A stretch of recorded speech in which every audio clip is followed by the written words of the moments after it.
Okay, so a caveat for today, I really want to talk about this body of theory and work and new projects that I'm really excited about under the framing of feminist digital natures. So I'll start the talk just setting that up, and it's out of a collaboration with Roberta Hawkins and Leah Govia, her PhD student at the University of Guelph. And then I'm going to trace back, just give some examples of how I have been thinking about what I call feminist, what I think consider to be feminist digital natures across these projects, from Mozambique to a number of different kinds of examples. And then what I'll do is focus in on a case study that is going to be most relevant to this group regarding energy and the production of energy expertise. So I would not characterize myself as an energy geographer or somebody who focuses exclusively on energy. But as we know, like, energy crops up in many things, like no matter where we are and what we're studying, like, energy is relevant.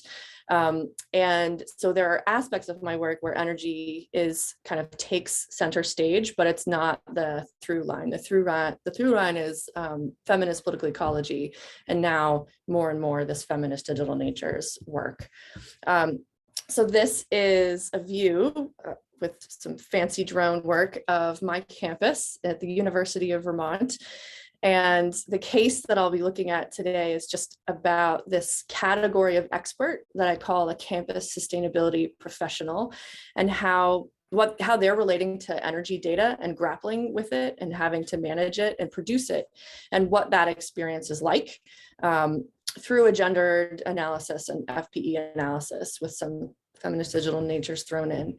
And one of the things I argue is that while campus sustainability, meaning university campuses, is about physical campus spaces, it's also about aesthetics and practices in virtual spaces and the production of abundant sustainability and energy data.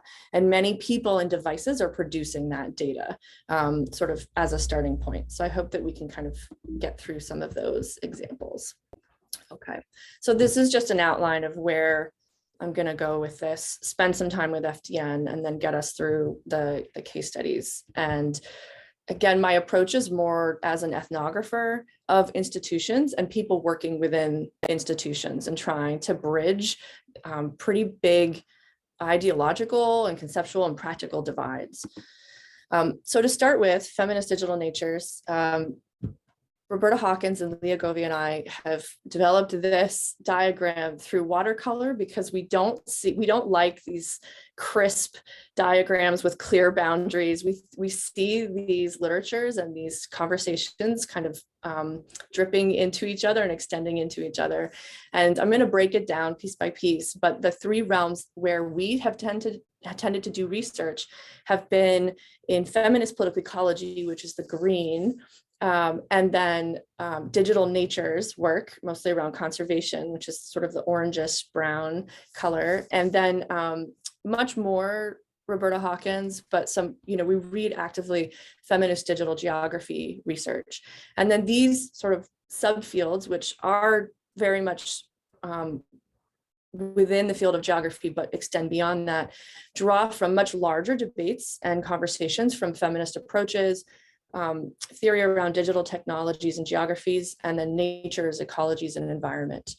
So what we're trying to do is find the meeting point of the purple, the green, and the brown, because we tend to be in these separate circles that never speak to one another. They're not informing one another enough in our perspective.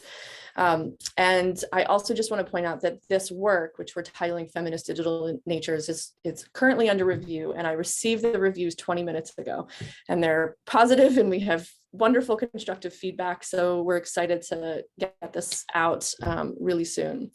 Our working definition of feminist digital natures is that it combines feminist expertise regarding power relations and an understanding of how digital technologies mediate and co-produce socio-ecological entities and interventions. And that's a bit jargony, so I'm going to take you through a few examples and breaking down that diagram. So the purple part of that diagram, if we just go back, the feminist digital geography piece, we've identified some sort of well-established or typical themes within that area of work, and then some areas where feminist digital natures would help address some kind of much needed gaps or areas that are kind of emerging. So the well-established parts about feminist digital geographies tend to be a careful theorization of power and digital relations. It's grounded in feminist geography literature. It pays attention to social and technological production of space.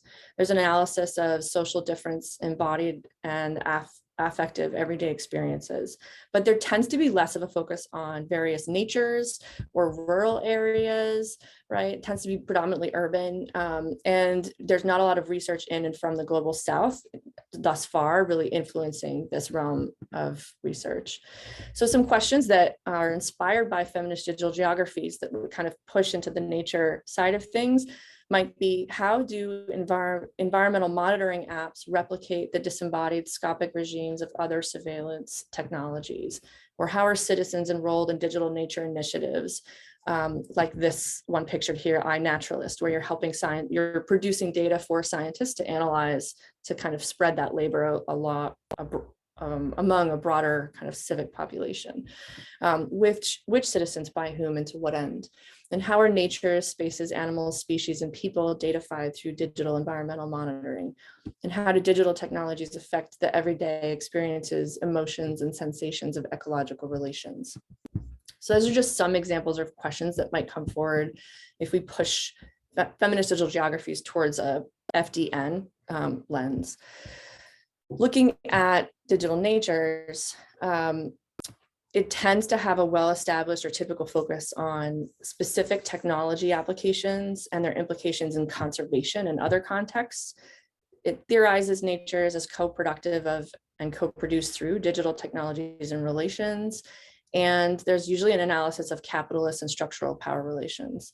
What's missing is often an attention to some types of more intimate natures, consideration of power relations beyond capitalism, and analysis of embodiment, identity, subjectivity, and affect, what we found through our interactions with colleagues over the years and trying to work in these spaces.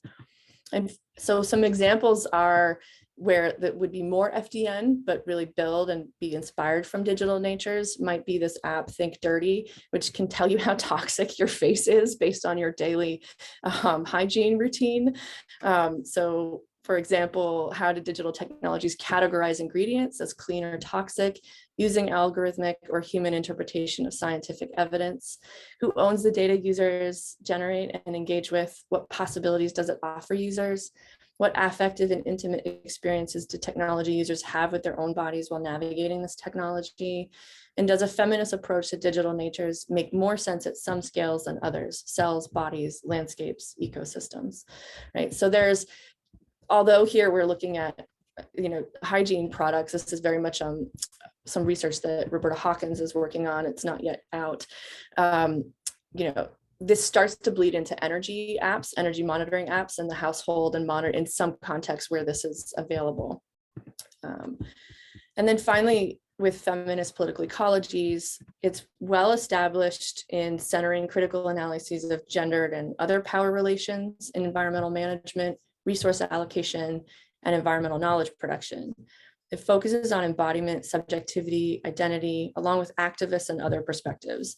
And it creates space for somewhat conflicting perspectives, such as ecofeminism, feminist materialism, feminist STS. It's a gathering space where there's actually a lot of disagreement, which we've kind of carried and invited over several decades. However, there tends to be, even though at the outset of the beginning of FPE, there was a key focus on technology, it has dropped to the background. It is not as common anymore. So we would like to see more theorization of digital technologies in feminist political ecology and attention to how digital relations shape the politics of care and knowing and being otherwise. So this is, again, more of an invitation or agenda to build research collaborations. So we're hoping that some of you might want to think of projects to do together and centering energy in particular in a realm where we're bringing these themes together. That's one of our aims. So again, some of these slides Roberta put together, we wrote this piece together. We've been speaking in many different circles, from smart agriculture, technological applications to beauty apps. I mean, there's a big range depending on what folks are interested in. And finally, just an example of questions that are inspired by feminist political ecologies that would draw more attention to the digital might be: how do facial recognition software and other technologies deployed by state and corporate entities shift key resistance strategies? How are precision agriculture technologies shifting gendered workloads and affective relations with soils, plants, and animals? And how do digital relations matter to questions of contested environmental knowledge and expertise?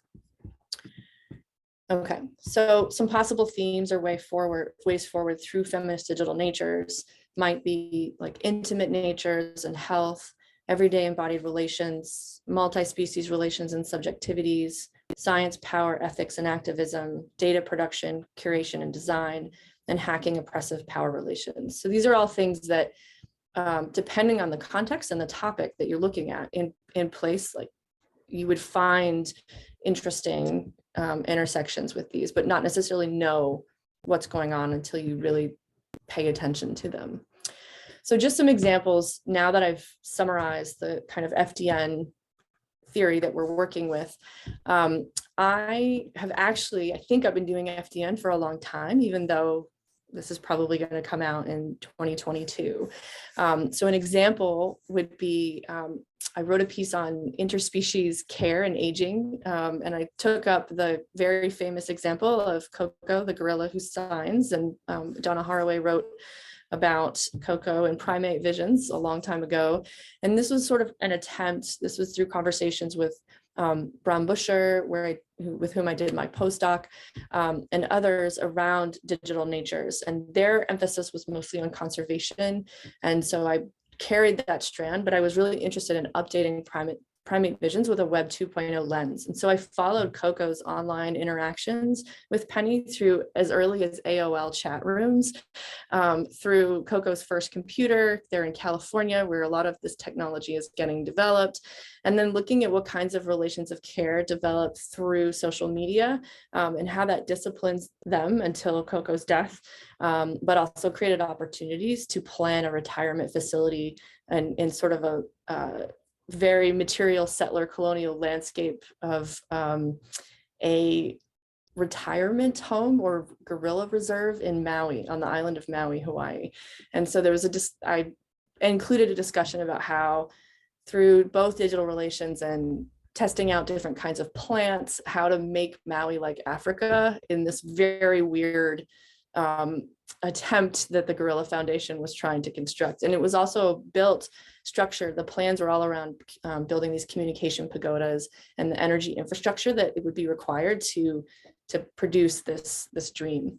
So that's a weird example, I know, but I like weird topics. And another weird example has been my more recent work, where we're looking at gaming, basically, and portrayals of digital natures in games. And in particular, my former student, now colleague Emma Tate, and I wrote a piece about non-scalability and how to integrate sort of a player body at the level of a biome in a landscape, and then also in an nearly infinite procedurally generated outer space world or beyond world, like universe that you could explore. And we studied this very popular No Man's Sky game and its failure and why it failed, and focused on embodiment and relations and what happened, why it failed. And now our current project is to also look at gaming and digital natures on a book project we're calling, tentative title, it's not that great, Oncoplay, Remaking Cancer Survival Stories Through Feminist Digital Gaming. So we're very interested in digital relations as modes of storytelling and creating different kinds of ways of being. So I know we're not on energy yet, but now we are. So the other example where I think I've been doing feminist digital natures for a while now is through a project that I began in 2014 that concluded in about 2020. And this focused on institutions of higher education as sites of sustainability and green knowledge production, where you're training undergraduate students and graduate students to be leaders in sustainability going out in the world, but then also you're managing a physical campus and many competing interests around what is sustainability. And so a whole new category of professional has been created, the campus sustainability professional, to mediate, to navigate, to deal with the friction of ideas of sustainability between students, mostly student activists who want things like divestment in fossil fuels, right? And administrators who want to look like they're making a difference aesthetically and want to advertise it and put their school very high on various green rankings, sustainability ranking lists, and everyone in between. So here I was looking at proliferating sustainability data, shaping higher education campus spaces in that process. And so there's two pieces. One was part of the Engendering the Energy Transition book that Peter mentioned. And then another piece focuses on another aspect of cultivating sustainability expertise was jet setting to conferences and learning to be energy experts through these conference spaces and the emotions that are cultivated through those experiences. So just to focus in a bit more on this case, this is where I'm going to spend the remainder of my time today, just because this is an energy interested audience. I'm really interested in experiences of professionals trying to make a difference with sustainability metrics regarding energy and many other factors in a place. And so this is looking at key practices and narratives in contemporary university sustainability cultures. Again, I'm drawing primarily from the US because this was also a way for me to include undergraduate students in research. And this was an obvious space for students to turn their analytical lens into their own surroundings. So also feminist digital natures, a huge component is methods, it's also pedagogy. So I just want to put that out there too. So I'm looking at combining feminist political ecology with also anthropology literature on audit culture and introducing this feminist digital natures approach. So some guiding questions are, how do these CSPs or campus sustainability professionals or experts promise and produce a green campus aesthetic, make sustainable campus subjects, and cultivate campus sustainability expertise? So the core focus of the piece in the Engendering the Energy Transition book, you can use the QR code to go find this chapter, is sustainability data analytics services in the context of audit culture. So there's instead of just sustainable products like recycling bins or compostable dining ware, right? Like forks and knives and products you can buy to improve sustainability on campus. There's a number of services that are just about processing data and helping professionals understand the energy consumption and other elements of their campuses so they can improve their rating and ranking vis-a-vis other institutions regarding sustainability. So I studied these services in particular and looking at kind of techno-utopianism within that and encountering, producing, and displaying data in campus landscapes. So there's, I don't know if you've seen these energy dashboards in some places where you're advertising a building's energy usage in real time, supposedly. Many universities had a fad in the US of having these energy dashboards where you could compare, you could have competitions between different dorms to try to get students to compete with reducing their energy usage. And it's been fascinating to hear how sustainability officers or experts, CSPs, grapple with how that went. The other piece, again, is on conference spaces and looking at the conference space as an emotional site of cultivating expertise and learning about the energy, like facts and basics, but also products and relations that are necessary to transform one's campus. And the kind of spiritual violence that sometimes cultivates in these spaces of contradictory suggestions of how to be the best at one's job. And then when you're so stressed out, the sort of the wellness options that are provided to these professionals, and the failure to really address what's really going on here. So again, in terms of analytical approaches, I'm building on feminist political ecology, which addresses the challenges of creating just spaces and informed political subjects amidst ostensibly positive nature society discourses regarding sustainable development, sustainability, and the green economy. So green interventions is the theme for me. It has shifted from forestry to energy to Coco the gorilla to games, right? Like the topic for me shifts. I'm very much interested in the themes of expertise and cultivating like institutional politics, basically, and how they work vis-a-vis these attempts to intervene. Okay. The other piece that's key here to this analysis is this literature and anthropology on audit culture, which increasingly shapes our lives, our relationships, our professional identities, and the manner in which we conduct ourselves, following Chris Shore, with techniques meant to formalize typically informal relations of trust. An audit society occurs where every aspect of work must be ranked and assessed against bureaucratic benchmarks and economic targets, particularly in the context of loss of public trust in banking, medical, religious, and higher education institutions. Audit culture refuses emotion through box ticking and other practices while perpetuating spiritual violence as described by Graeber. So having read David Graeber, the late David Graeber's Bullshit Jobs, I was very interested in whether the campus sustainability professional job was a bullshit job. And according to that definition, it only is if you yourself define it as such in that role, if you know your own job is. And because of the ostensibly positive framing of sustainability and transforming one's campus for the greater good, very few people that I interviewed ever would consider their work to be pointless or as Graeber calls, bullshit. However, they're very stressed out by the barriers they're facing to achieve that good positive work that they see themselves doing.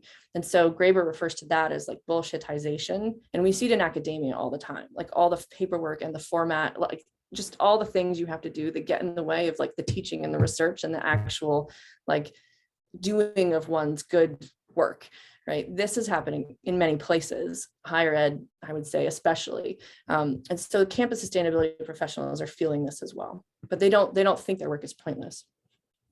So some examples of audit culture are the Sustainable Campus Index that ASHE, the Association for the Advancement of Sustainability in Higher Education, based in the US, but it claims to be a global institution, puts out. There's the US Green Building Council's LEED system. There's a Princeton Review Guide, and then ASHE has a STAR system for rating your campus as gold, platinum, et cetera, and which is very funny to me because these mining industries are very not sustainable at all, right? So the symbology alone just baffles me. And that was actually the launch point for my project. So the methods are campus-based interviews and walking tours, primarily in my state of Vermont, so I could do this with undergraduates. Textual analysis of the many institutional reports and maps and policies that were put out, and then also event and autoethnography, which allows for a short-term or temporary meeting up of normally dispersed actors.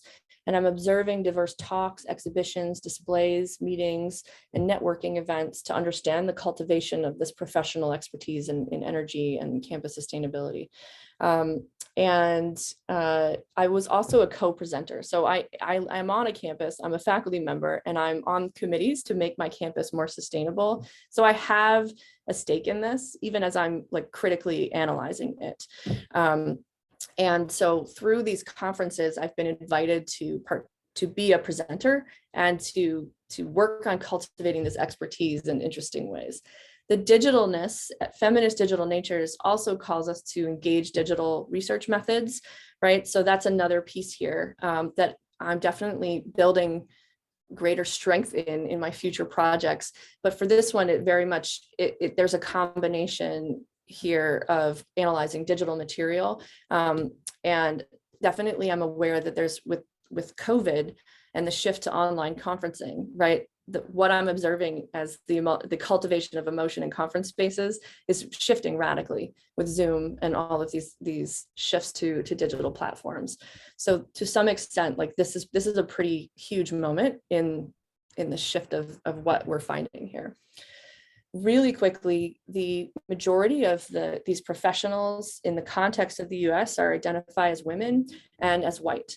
And I think there's a reason for that. Following Donna Haraway's analysis in Primate Visions, I think there is an assumption by institutions that white women are ideal translators through difficult processes, right? And I think that's a problematic assumption, but it's like, there's an assumption. And again, I can't like summarize that early work in science and technology studies and give it enough justice, but there are constant reminders of women as ideal translators with like achievers of advances in nature, being closer to this capability or being able to navigate these very fraught emotional spaces of transition.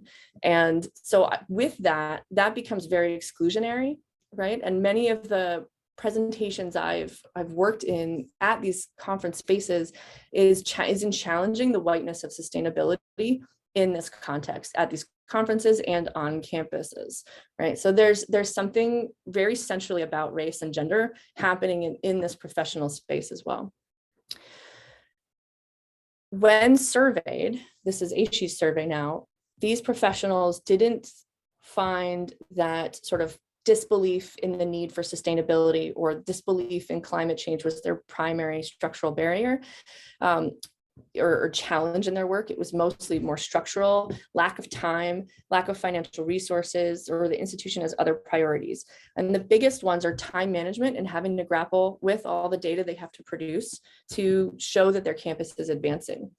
So I'm just going to give you some examples of sort of the digital interface with some campus professionals, sustainability professionals, or CSPs, I'll abbreviate for time. When we went, this was in 2015, we were all given these plastic cups that you could scan. And every time you filled it with coffee at this conference in Minnesota, in Minneapolis, for these professionals, and you would be entered to win these prizes based on the number of times you scanned your cup, basically. And the purpose was to save cups from going into the landfill. And so I picked up my cup, and I'm going to go back. Sometimes the Zoom platform is challenging with the faces to move things around. Katie said to me, so while I sit here and check all my emails, scan everything I eat and all my workouts in MyFitnessPal, and now let's scan the coffee and all the trash I didn't make too, I'm exhausted. Who's got time for that? And then Jen says, oh, I think these are cool. I just wonder what chemicals they're going to discover next that are leaching into the coffee. God, I keep thinking of all the BPA before we knew about it. And so these are sort of some of the side conversations that are happening in the conference spaces as campus sustainability professionals are encouraged to take up new practices to then bring with them to their own campuses. This one is particularly kind of a digital embodiment, and you would see people carrying their green cups around the conference, showing that you had taken on this new embodied practice, basically. There's obviously like really big exhibit halls for the introduction of new technologies into campus spaces. This one's energy related. They're trying to introduce these electric cars, these dash cars around campuses. You see these men talking around and or hanging around and talking about this really cool car that they want to get on campuses at a big price here. And these advertisements are really interesting. They understand sustainability officers being pulled in many directions by students and administrators and other interests. So the ad on the right says Dash gets sustainability, Dash gets sharing, Dash gets your students, Dash gets ASHI star points, Dash gets you there. So it has the student pull, the sharing pull, it has the fact that you need to be generating points in these metric systems for your campus to be seen as achieving sustainability goals on your campus. And then John admitted near the exhibit hall with me, I feel like I'm in a pinball machine. One moment I'm energized, then in the next room I'm bored again, then rehashing old times with friends, then avoiding my old boss, by ducking into the exhibits where I get distracted by shiny gadgets. There's a lot of good things going on here, really, and there's a lot of nonsense.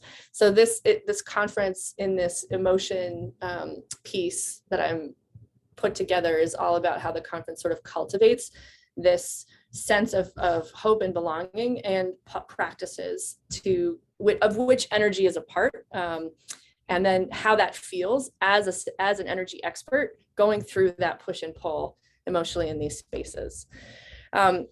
Another ad that was also energy related, and this is in the Engendering the Energy Transition book. I discuss it in great detail there.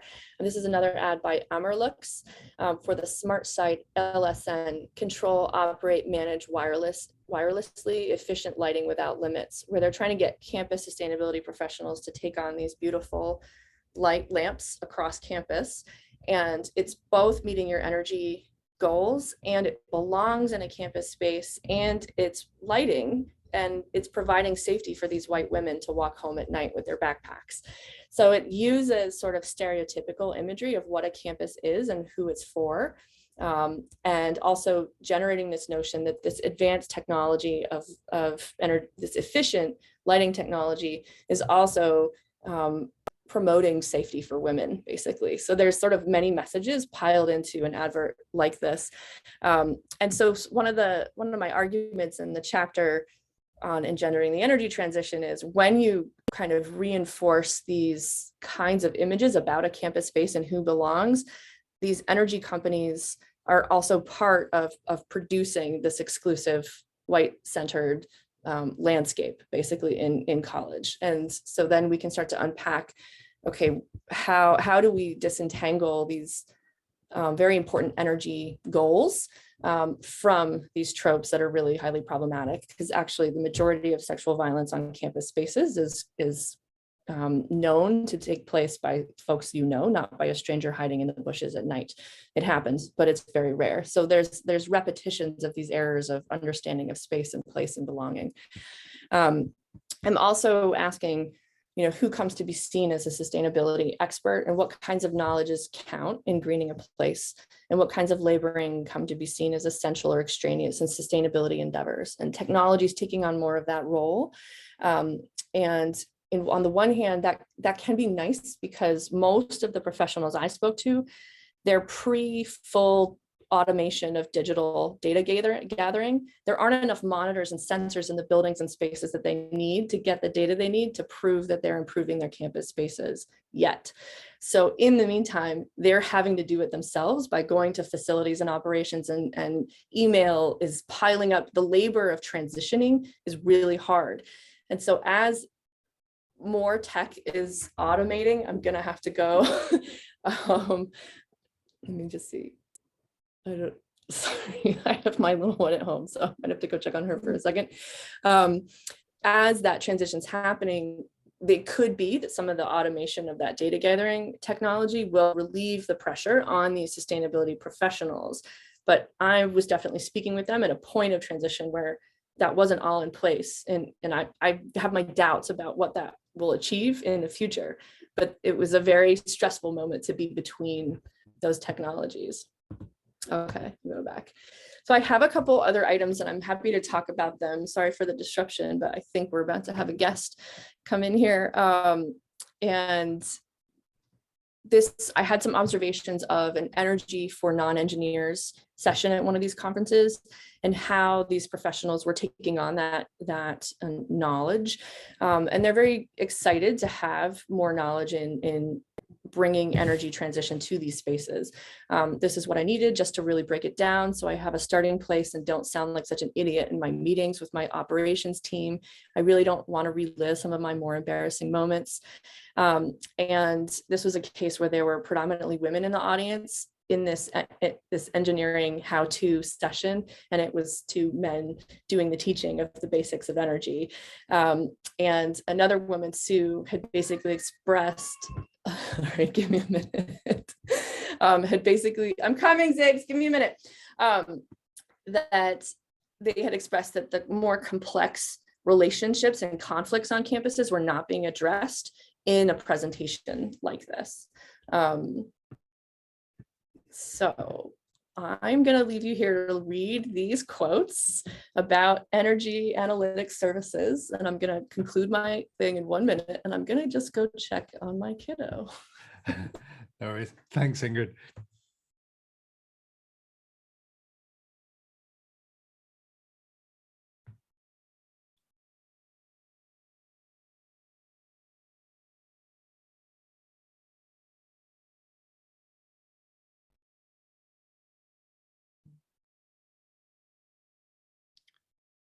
Just a reminder, folks, this might be a good time, actually. If anybody's got any questions building up, bubbling up, brewing in them, please do post them in the chat.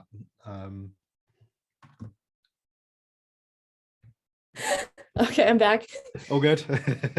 Momademia, I can't even, yeah, these past 2 years have been hell. Basically, there's more of an experience of this audit culture that's happening, and a lot of technological services are coming in to relieve this pressure. And so I'm interested in what that's driving on campuses. And I think we're around at time. So let me just move a little bit faster to these last points. No rush, Ingrid. That's fine. Yeah. Sorry.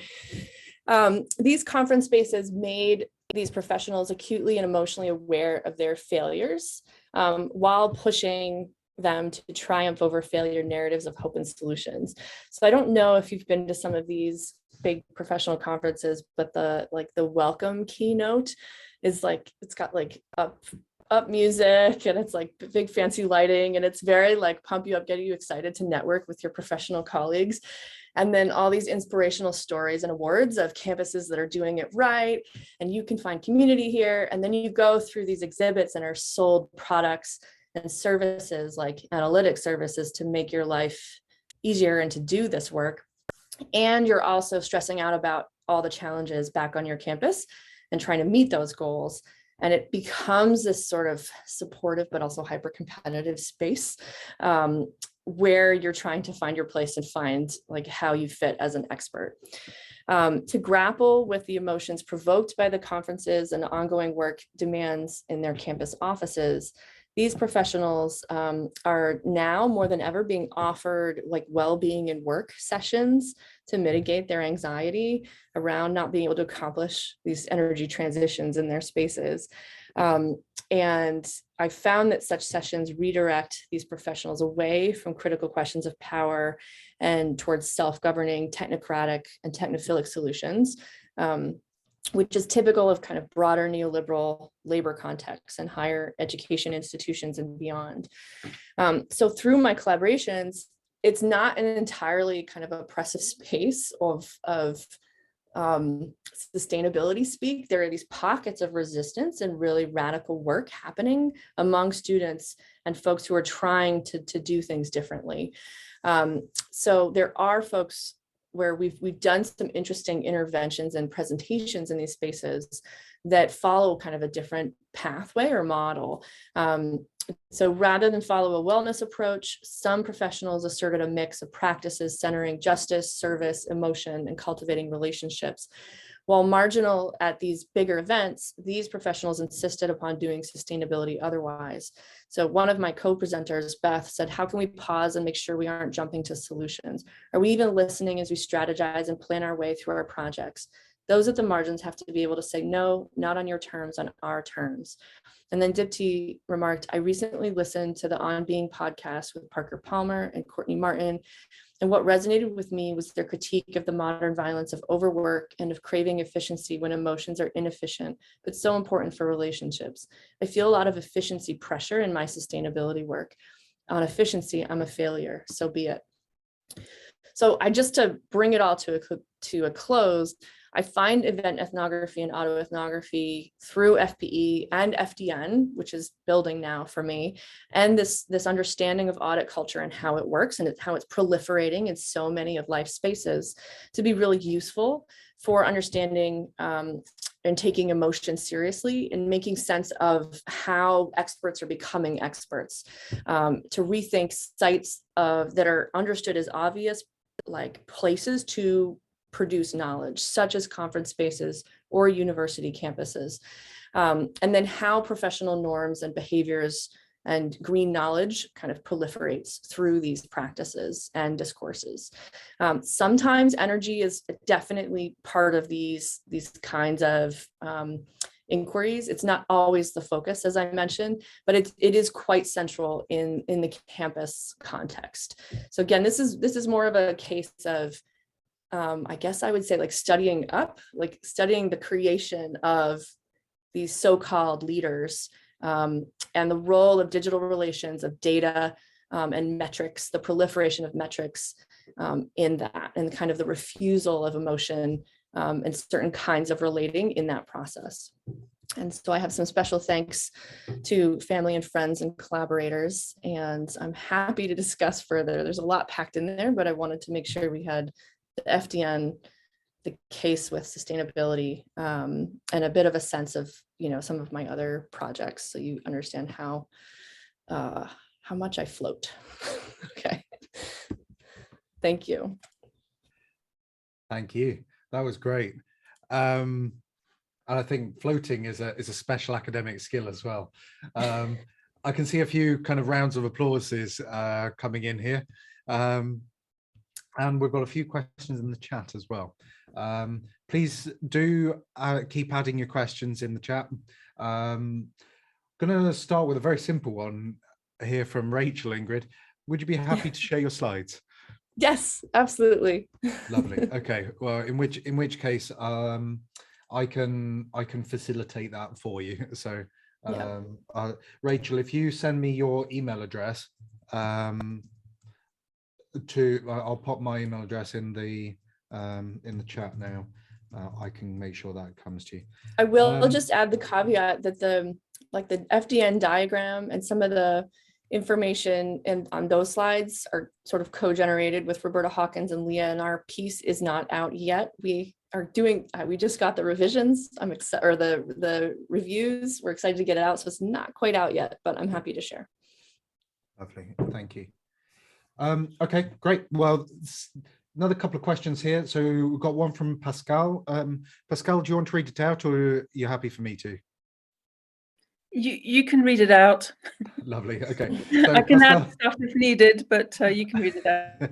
Okay. So Pascal says, have you found differences between regular universities and technological universities?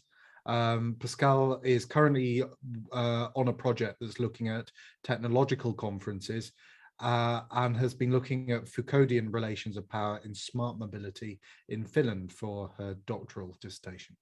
Oh, that sounds fascinating. I love that idea. Oh, that's really wonderful. Yes, I think that some of these findings are going to change as you shift context. So one thing to remember with feminist political ecology is that a lot of the analysis, it must be rooted in place. It is place-based. And when you shift context, the notion of sort of scaling up and skipping and seeing the same thing elsewhere, that translation is really problematic oftentimes. So in the UK, things are going to be very different. Things in Finland are going to be different. And also within the US, I'm in the state of Vermont, which I don't know if Bernie Sanders, one of the big, very left political challengers, he's from Vermont. He was the mayor of my city. So we're a very green state, or we think we are, working with some environmental justice coalition colleagues who very much challenge that.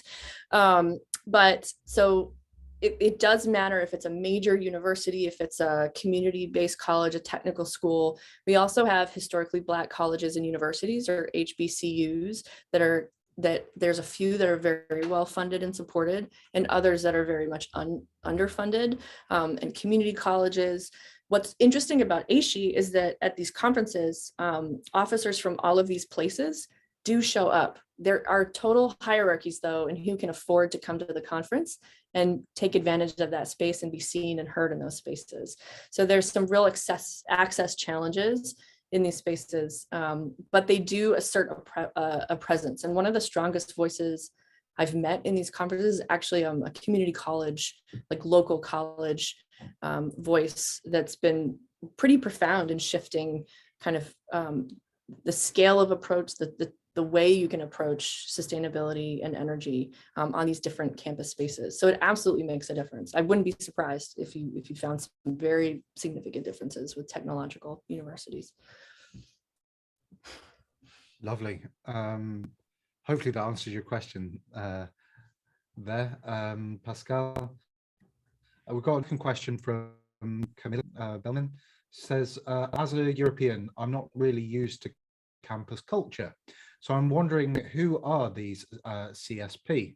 Does that only include members of academia, like professors, PhD, postdocs, or does it also include university staff? Do you consider undergraduate students as CSP? I think this is a really interesting question for a question I had. So yeah. Oh, this is great. Yeah, campus sustainability professionals are usually staff. They're hired as a separate position, and that makes them vulnerable in terms of labor politics. At my university, faculty are in a union and represented, and the staff have only just voted to unionize, and they're in the middle of bargaining right now, actually. So they're very fireable by university administration. So if they ruffle feathers, if they change too much on campus, they're gone. Undergraduate students, I see as sometimes the institution doesn't have the money to hire the campus sustainability professional. And so they have students do the work for them, or faculty in the terms of like class projects. So they'll do an energy audit as a way of, as a class project. And then that is sort of helping achieve campus sustainability. And let's see, another example, that was more prevalent in the early, like in the 90s, I'd say. Now there's a whole professional class and career that is campus sustainability professional. And many undergraduate students who are looking for career options, who like living on campus, so again, a lot of white women, not everybody, they will track into this professional career in the context in the US at least, for sure. And then things will change if you are in like a suburban area or a rural area, or if you're in a city where the campus itself is structured like really differently. Like land holdings of a campus are also part of the picture. So that's what I've got right now. 1 minute.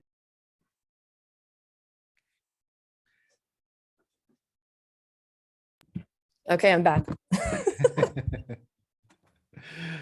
I mean, we've discussed in geography walking interviews. I'm not sure that we've ever kind of done any methods text on walking seminars, but I think it could be a new thing, Ingrid. So. So I've done walking interviews like here, this is fun, but actually one of the methods with the undergraduate students is walking interviews on campuses where they interview these campus sustainability professionals. And then they point, it's hard to interview a campus sustainability professional in their office when their colleagues around. They're not going to be open to failures, frustrations, all the stuff that makes their work so difficult. But if you get them to show off what they've achieved in this campus space, then all of the side stories and the tensions and the things really come out. So I'd say actual physical walking interviews are pretty key to understanding how these translate onto one's campus, for sure. Yeah. I think I inadvertently asked a question there. Please, if anybody has any questions, do shout up. I've got a few lined up here, but I want to give other people an opportunity to ask questions. Okay, well, maybe while while others are thinking, I'll pop one here. This has been really interesting. I wish I'd got one of my dissertation students to come along, because they're literally just doing a piece of research right now on campus sustainability and the ways in which sustainability is being kind of articulated and measured within our own university. And one of the things that's coming out of this at the moment is that actually there are real, the project started with kind of this kind of banner headline of Northumbria is number 4 of most sustainable campus in the UK. And us just going, what the hell does that mean? and what's the value of that, right? So how is it being sold? What's the work that's doing? but she's actually identified that there are many different imaginaries of what constitutes sustainability, and also who is in basically the boundaries of sustainability within the campus, all overlaid on top of one another. So you've got some people that are talking about sustainability as a educational a thing. We educate our university community, and then beyond university they will be more sustainable and kind of, you know, but that really challenges kind of the neoliberal kind of measure everything and tell us exactly how sustainable we're being, because, you know, actually the sustainability gains could be way in the future. There's others which are way more kind of okay, well, we managed to recycle X amount of waste this year, you know. I was wondering whether in your own work you see the mobilization of similar plural imaginaries, and how, though, if you've got any insights into how those plural imaginaries overlap and work together, if at all, or are there actually tensions? I would say there are plural imaginaries and tensions in there because there's different interests, right? So the university administrators really want to recruit, at least that are undergraduate revenue generating institute, like they're based on tuition fees from students, then they are trying to attract the huge number of students who want to be green consumers of university as an experience itself, but then also for job training in what they imagine to be a whole range of emerging green job sectors, right? So it's both an employability cell and it's the cell of like being seen as being a sustainable student on some of these campuses. That is harder when you're like in Texas and you're in oil country and, you know, there might not be as many students coming to you for that. But also when you have in-state students, the tuition is cheaper when you're studying at your state institution. So you have often many green desiring students, and that is the educational opportunity for them. And then they need that pathway, and they find that through their coursework and then through these initiatives. So it definitely plays out. Place matters yet again. And I would say administrators really just want, as you mentioned, like that ranking and the big banner and the advertising, and then they want to make a big announcement for press and to recruit. And there is some desire for like efficiency, but the cost of deferred maintenance of actually fixing all the buildings they need to fix is so huge that they mostly want to avoid that unless they can like draw. Another way to do it is in drawing funding from donors. If your building is going to be fancy and LEED certified and glass and cement and like we know the look, right? It's like it's very modern, high tech, right? You can little mini solar panels in the sun entryway, right? Like if you can do that and garner more money with that, then that's another kind of way that you cultivate that aesthetic. And I also think, but on the part of the sustainability professionals, that mostly they are really interested in turning, some of them are activists who are advocating for things like divestment and much more like serious shifts in energy, right? And in sustainability. At the same time, there is the history of green movements in the US is also very bureaucratic and institutionalized, and very exclusive also. And there's a huge like class difference there as well. So there's an active acceptance and promotion of the notion that you are building a body and an identity that will go on to live and shape their own communities elsewhere as wherever they move and whatever job they take up. So there's definitely that operating there too. Some think they're reforming activists that don't know very much about how things really work into proper green citizens, like who can teach other green citizens that maybe didn't access the same educational space. There's a lot going on there. Yeah, thank you. We've got a few more questions in the chat. So Lillian says, have you found different understandings of energy other than energy services? Let's see. So other than energy services, I think I might need some clarification on that one. Have you found different understandings of energy other than energy services? Typically, no. Typically, I'd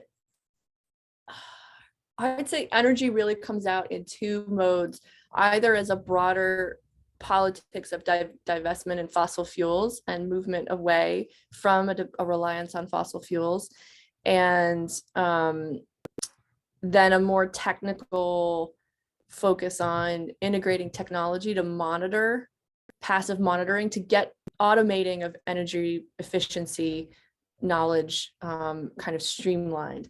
And then if we're talking about, I know energy is very broad, like one's personal sense of energy in one's day to finish the work day, or like, are we sleeping enough? Like that broader framing of energy, like absolutely that comes up, but it's rare. It's not framed like that on campuses. But in the classroom, as people are really contemplating the concept of energy, absolutely, definitely. I'm not sure if I answered that one very well. Absolutely. And if you wanted more, could you pop something in the chat? But I thought you answered that pretty well, Ingrid. So okay, we've got a question from Pascal, who says, what about how universities sell making sustainability expertise to their students? For instance, possibilities to go to Silicon Valley, etc. Have you noticed patterns in that? Yeah. Yep. Absolutely.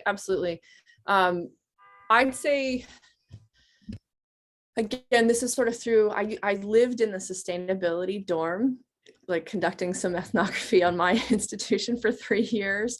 I've visited a number of campuses in Vermont, and I've visited campuses that have played host to major environmental and sustainability conferences across the US. And I've been observing these conference spaces. So understand that sort of what I've been able to observe, that the nature of ethnography, right, is that the lens can be narrow and limited. There's certainly areas that I've not managed to observe, for sure.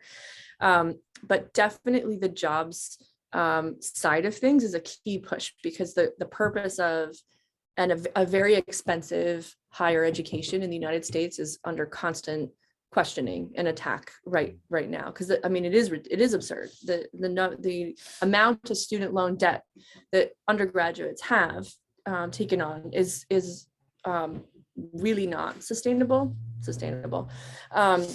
And there are many in broader popular politics who are questioning that and who are challenging that. So then the question is, well, does the university actually get you a job, and in the sectors that are going to have jobs in the future? And so for that has to be part of the narrative of institutions of higher education in the United States, at least right now, because that is the politics. And so in that sense, if it is a university that is proud of its metrics and ranking with sustainability, then they will make that link, basically, and show that that they are making the link, and that they have career pathways into high tech and green sectors. So it could be tech or energy, or the combination of the two.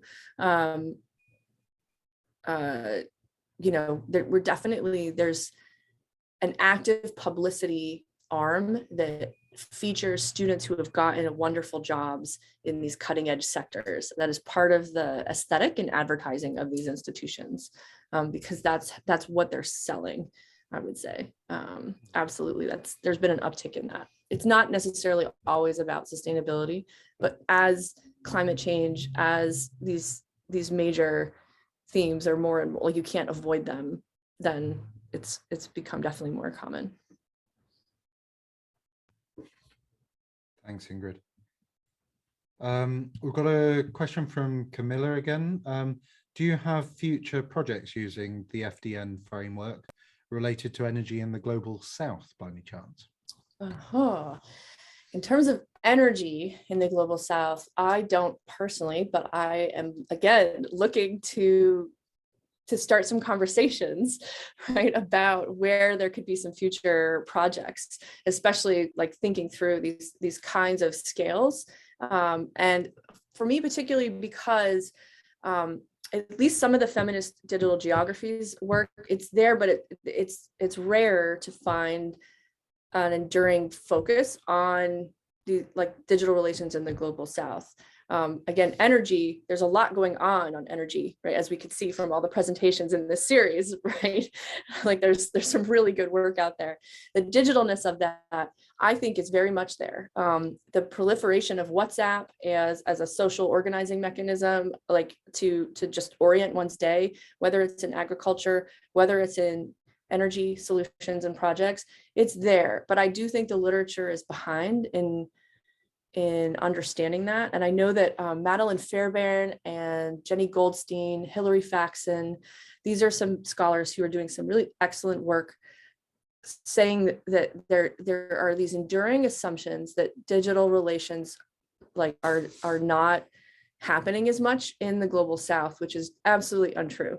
There's certain, totally not, right? But there's a real serious push in political ecology, and I would argue in feminist political ecology to attend to those relations. Some of that will be about energy, some of it not.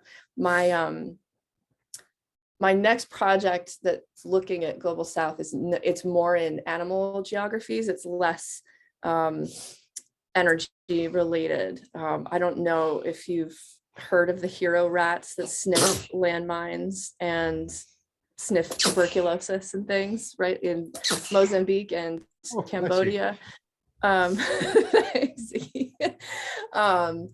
There's some interesting dynamics there related to land, human animal relations, and social media, and that I plan to build off of my cocoa piece because I've encountered these demining efforts in Mozambique when I was doing my work there. So I want to follow up with that.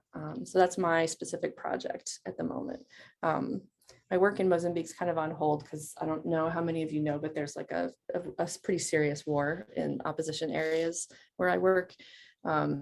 So that's another reason, honestly, that I've had to transition to campus sustainability for my students, but also just the feasibility of it all. Thanks, Ingrid. That was really interesting. Okay, we've got a little bit of an essay here from Lara. So Lara asks, have you observed people in the CSP roles attempting to influence a shift in their institutions away from the neoliberal efficiency cost profit lens towards an ecological economics or value sustainability justice approach to decision making? So trying to influence a more methodological cultural worldview shift from within, so to speak. I imagine this being quite challenging, but also aspirational. And I wonder if the mediation role of technologies plays a part here of empowerment, or perhaps they act as a barrier. Really good questions across the board here. This is especially interesting to me because we actually have a fairly well-known ecological economics institute here at the University of Vermont called the Gund Institute.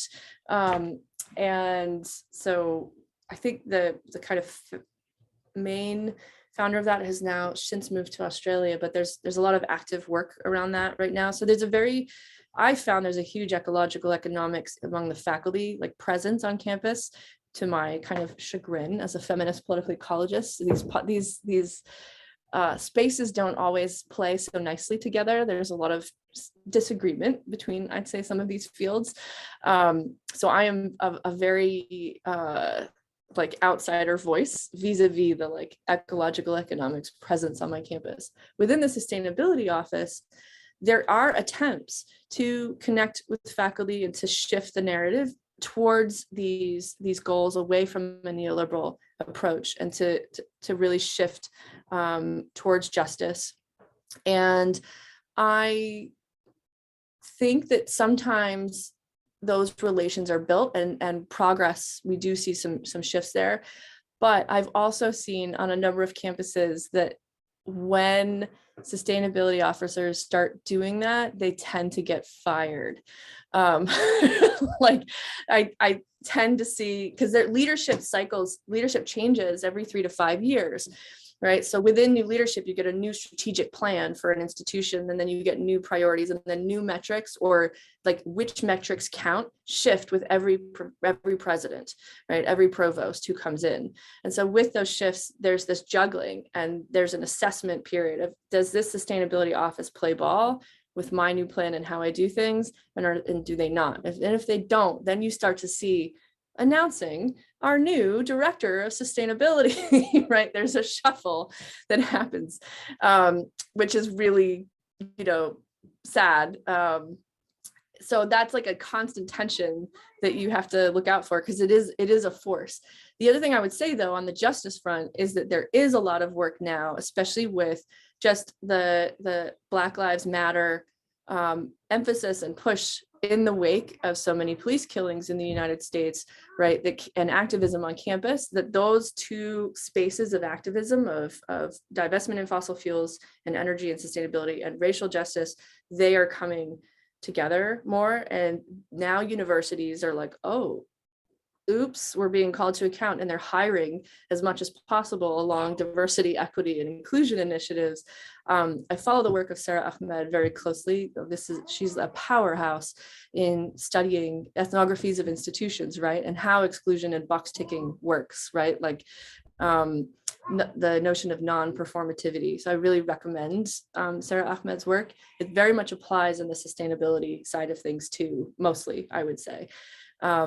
And so sometimes that work has to happen outside of the campus, and there are collaborations between community and campus where that has been better. And yeah, but I do encourage you to check that out. And one of our graduate students, and Bindu and I and our colleague Asim Zia, we've just put out a piece on energy justice in Vermont, tied to sort of the initiatives that the state has taken so far, and issues of inequity, sort of like Baker's anti-resilience framework for thinking through some of those energy transition issues in the state.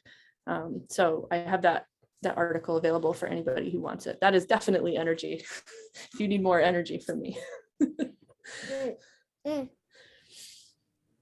Great, thanks. Lara just wants to follow up there and ask you what the name of the energy justice. Always find that really hard to say. The energy justice piece is, please. Well, it's because it's got the dual thing here. Let me see. I've got it. It's a clunky title. I don't always have the best titles here, but I've got it right here on a separate computer. It's opening up energy justice gaps in renewable energy transition policy initiatives in Vermont. And the first author is our former student, Walter Keaty. So if you use Keaty and then just say energy justice in Vermont, you'll find it. And there will be a paywall, but all of my stuff is on my website. And to access it, the password is, here's in the chat. A little old with, basically pandemic happened and I didn't change my password. So you're welcome to any of my work there. And you should definitely check out the website because it's a really nice website. So, okay, great. So we're out of questions in the chat. If anybody does have any questions, please continue to post them. In the absence of other questions a minute, can I ask a kind of a question going back to and changing tack slightly to something you were mentioning earlier on in your talk, where you're talking about computer games, and I think this is really interesting area. That I've been thinking about for quite a long time, that I'm really frustrated looking at computer games and just how regressive computer games often are in terms of their relationship to the environment and to the natural world. Like nature is always something seen as to be exploited, something on which violence plays out, even in something as kind of nice and gentle as Super Mario, you stomp on the mushrooms and things like that. But the other part of me is kind of like interested in, well, okay, well, what's the potential of computer games for creating new forms of kinship, care and kinship, and engagement with the natural world? And I mean, something that's kind of been quite occupying my mind for a while is, whether we've got things like Pokemon Go and these kind of virtual or augmented reality experiences that may be able to foster new forms of engagement with nature in different ways. I just very kind. is it me not being very kind? My partner is calling me, and I stopped the phone, and she knew that it was her dad calling, and she hasn't seen him. She said that wasn't very kind. Oh, sorry. We will call him back. I mean, if you need to go, Ingrid, that's absolutely fine as well. Yeah, Yes, so like the question is, what do you see as being the potential for as video or kind of video games, interactive experiences, as being ways of opening up new forms of care and kinship, or does it close certain forms down? I think it does both. So my relationship with all of these kinds of digital technologies and spaces and points of inquiry, if you read, like, if you can stomach across my range of work, the tone is always ambivalent. So I go right to the tensions. And even in the feminist political ecology, practicing feminist political ecologies collection with Wendy Harcourt, our focus was in 2015, it was a while ago now, what are the tensions within feminist political ecology and how are we working on them? Not necessarily trying to get over them, but like staying with them, staying with the trouble, Haraway. Like, there's something that we can learn from or build through these kind of really sticky, uncomfortable relations. And so my relationship with video games is one of discomfort, right? But and it produces these interesting spaces that can like disrupt or push one to think differently in really cool ways. Like this project with my colleague Emma Tate, we're gaming in very specific kind of independent games, which treat nature very differently, to basically assert a survival story. She had childhood cancer, which she survived, and everyone around her sort of, there's like a hero narrative of like, oh, you survived, and you're such a hero, right? Or like this extreme pity, which is so enraging for many survivors of serious illness. And so using the games to say, no, like, this is part of me. I have this story I carry with me, and it does shape my day-to-day, but I want to assert something different. And so using digital spaces to find that story that isn't imposed on you with pity or kind of false heroism is something that we're doing as a project. And since it's pretty inductive, we don't know what it looks like yet. It will be part digital and part a book. But in the No Man's Sky piece, we had fun with that because it was this weird instance where a very popular game was released and it failed miserably. And it did so because it made resource extraction and colonization boring to the point where people stopped playing the game. And then it was this huge catastrophic failure until they fixed the game. So then we studied what the developers fixed about the game to get more people to play it again.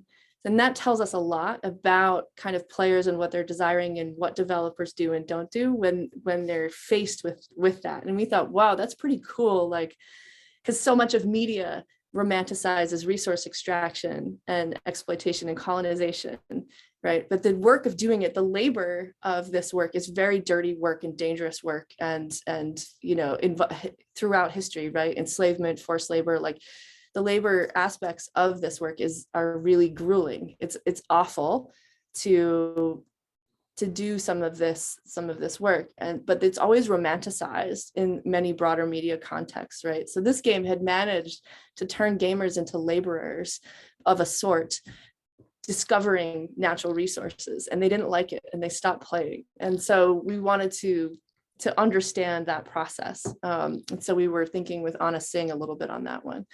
about scalability, non-scalability. But those are just some examples with gaming. And then at the same time, there's a lot of tension there because of how much energy resources are used for creating digital spaces and online spaces, right, in these big data centers anyway. This conference consumes a huge amount of energy, just the whole conferencing platform space. So that we hold that intention too with this kind of work, for sure. Interesting. Have you, just a quick kind of follow up on that, have you looked at the game EVE Online before? Oh no, not yet. No, because what strikes me as interesting there is that literally it is an online economy that is produced with people actually kind of being like fulfilling particular roles within society, and it takes like they live their entire lives on this, and are they call it grinding, call it like, I mean, you've got asteroid miners who are genuinely producing money from in the in-game but also live economy by kind of mining asteroids for hours on end. And it just it's really interesting where those lines get blurred, and where labor the lines between labor and just play, anyway. Labor and play. That has a connection with the digital natures research back with Braunbuscher about this concept of the prosumer, that you're consuming and producing at the same time, that those roles are conflated through a lot of digital work and labor. And there's been some really good pieces about that bit. But yeah, I mean, between like online farming, like we're starting to really look into a lot of that with different collaborators. But yeah, so for me, they're very uncomfortable spaces that I want to hang out with for a while. Yeah, I mean, it's fascinating, and also fascinating on what forms then become demonized or vilified, because I mean, the other argument now is about loot boxes and things like that, and how, you know, the grinding to get a chance at winning a cosmetic item is that form of labor is not acceptable, whereas other forms of kind of online labor are acceptable. And it's interesting where those kind of lines get drawn. I realize I'm dragging this away from energy, and you interestingly were doing a great job at putting it back to energy. So I'm sorry. I'm trying because I know that this is energy. So yeah. We've got a couple of minutes. Does labor is energy? Exactly, Camilla. Yes. Well done. Duly noted. Yeah. Does anybody have any final comments or questions before we wrap things up?